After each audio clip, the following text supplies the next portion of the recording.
Thank you very much.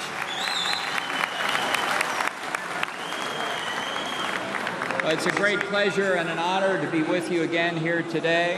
The fact is that the Tehran regime is the central problem in the Middle East. There's no fundamental difference between the Ayatollah Khamenei and President Rouhani. They're two sides of the same coin.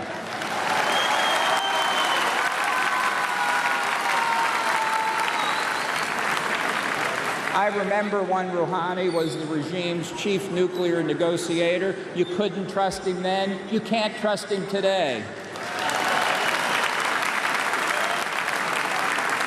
And it's clear that the regime's behavior is only getting worse. Their continued violations of the agreement, their work with North Korea on nuclear weapons and ballistic missiles only continues to grow. But in the region as well, we face a very, very dangerous point. As the campaign to destroy the ISIS caliphate nears its ultimately successful conclusion, we must avoid allowing the regime in Tehran to achieve its long-sought objective of an arc of control from Iran through the Baghdad government in Iraq, the Assad regime in Syria, and the Hezbollah terrorists in Lebanon. An arc of control which, if it's allowed to form, will simply be the foundation for the next grave conflict in the Middle East. The regime in Tehran is not merely a nuclear weapons threat. It's not merely a terrorist threat. It is a conventional threat to everybody in the region who simply seeks to live in peace and security.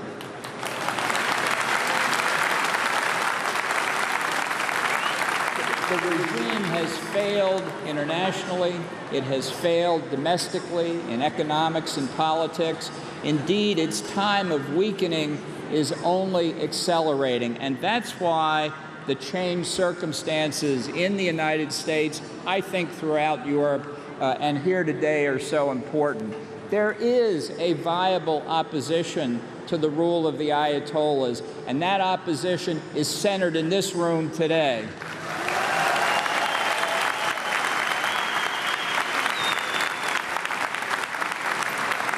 I have said for over 10 years since coming to these events that the declared policy of the United States of America should be the overthrow of the mullahs regime in Tehran.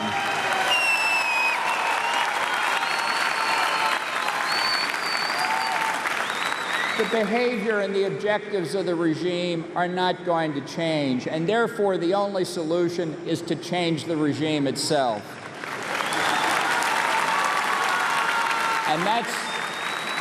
And that's why before 2019, we here will celebrate in Tehran. Thank you very much.